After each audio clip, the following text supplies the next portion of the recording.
नमस्कार। आज हम बात करने वाले हैं सोने के भविष्य के बारे में। जी हाँ, वही सोना जो भारत की संस्कृति और अर्थव्यवस्था की रग रग में बसा है। देखिए, भारत में सोना सिर्फ एक धातु तो है नहीं, ये तो सदियों से हमारे विश्वास का प्रतीक रहा है और साथ ही एक बहुत ही अहम फाइनेंशियल एसेट भी। तो आज की चर्चा में हम क्या-क्या देखने वाले हैं। सबसे पहले सोने में विश्वास और निवेश की बात करेंगे, फिर जानेंगे कि इसकी शुद्धता कैसे पहचानें, आज के दाम क्या है, ये दाम ऊपर नीचे क्यों होते हैं, 2026 के लिए क्या अनुमान लगाया जा रहा है और आखिर में कुछ सबसे ज़रूरी बातें। तो चलिए सबसे पहले इसी बात में थोड़ा और गहरा उतरते हैं कि आखिर सोना इतनी खास जगह रखता क्यों है। ये पीढ़ियों से विश्वास, बचत और निवेश का प्रतीक जो रहा है। अब कीमतों पर बात करने से पहले एक बहुत जरूरी चीज समझना है, और वो है कि सोने की क्वालिटी यानी उसकी शुद्धता तय कैसे होती है। तो यहाँ पर दो तरह के सोने की बात हो रही है, 24 कैरेट और 22 कैरेट। अब देखिए, 24 कैरेट सोना जो है वो 99.9% शुद्ध होता है, एकदम प्योर। लेकिन ये इतना नरम होता है कि इससे गहने नहीं बन सकते, इसीलिए इसका इस्तेमाल ज़्यादातर सिक्कों या बिस्किट्स में होता है, मतलब निवेश के लिए। वहीं दूसरी तरफ है 22 कैरेट सोना, जिसमें 91.6% सोना होता है और बाकी मजबूती के लिए तांबा या चांदी जैसी धातुएं मिलाई जाती हैं, इसीलिए ज़्यादातर गहने इसी से बनते हैं। और शुद्धता की गारंटी कैसे मिलेगी? यहीं पर आता है हॉलमार्किंग का रोल। ये BIS यानी ब्यूरो ऑफ इंडियन स्टैंडर्ड्स की तरफ से दिया गया एक सर्टिफिकेशन है। अब तो ये भारत में जरूरी भी हो गया है। तो जब भी कोई सोने के गहने खरीदें तो ये BIS हॉलमार्क जरूर देखें, क्योंकि यही उसकी असलियत का सबूत है।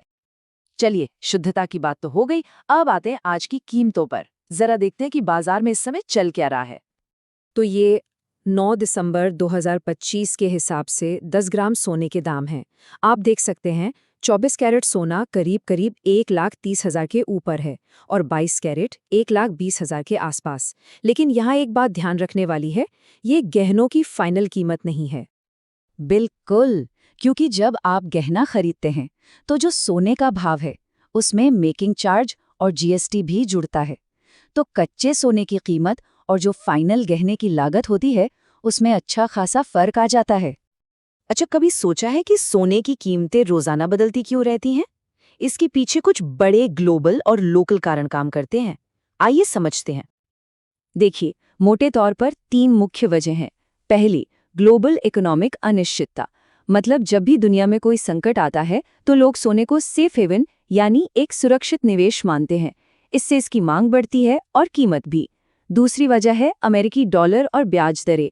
और तीसरा सबसे अहम कारण है हमारे देश की अपनी घरेलू मांग, जैसे शादी ब्याह का सीजन हो या दिवाली धनतेरस जैसे त्योहार, सोने की मांग आसमान छूने लगती है और कीमतें भी बढ़ जाती हैं। तो अब आते हैं सबसे दिलचस्प सवाल पर। आने वाले सालों में, खासकर 2026 तक, सोने की कीमतों को लेकर एक्सपर्ट्स का क्या मानना है?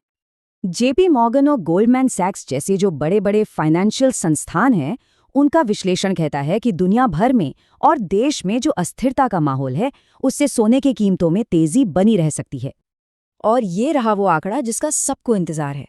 अनुमान ये है कि 2026 के अंत तक 10 ग्राम 24 कैरेट सोने की कीमत 1.5 लाख से लेकर 1,80,000 रुपए तक पहुंच सकती है। ये वाकई एक बहुत बड़ी उछाल का संकेत है। लेकिन ये अनुमान हवा में नहीं है, इसके पीछे ठोस वजह है। पहली बात, दुनिया भर के सेंट्रल बैंक्स लगातार सोना खरीद रहे हैं। दूसरी, सोना बढ़ती महंगाई के खिलाफ एक बहुत बड़ी ढाल माना जाता है। और तीसरी वजह, दुनिया में जो जियोपॉलिटिकल तनाव चल रहा है उसके भी बने रहने की उम्मीद है। ये सब मिलकर सोने की मांग को और बढ़ाएंगे। तो ठीक है, हमने ये सब समझ लिया, लेकिन इस पूरी जानकारी का एक निवेशक के नजरिए से क्या मतलब निकलता है? देखिए, सबसे जरूरी बात जो समझने वाली है वो ये है कि सोना कोई शॉर्ट टर्म में फटाफट पैसा कमाने का जरिया नहीं है। इसे एक लॉन्ग टर्म इन्वेस्टमेंट के तौर पे देखना चाहिए, जो आपके पूरे इन्वेस्टमेंट पोर्टफोलियो को एक सुरक्षा देता है, एक स्थिरता देता है। तो हमने देखा कि एक्सपर्ट्स 2026 तक सोने की कीमतों में एक अच्छी खासी बढ़ोतरी का अनुमान लगा रहे हैं। ये विश्लेषण हमें एक दिलचस्प सवाल के साथ छोड़ जाता है। इन सारे फैक्टर्स को देखते हुए आने वाले सालों में सोने का भविष्य आखिर किस दिशा में जाएगा?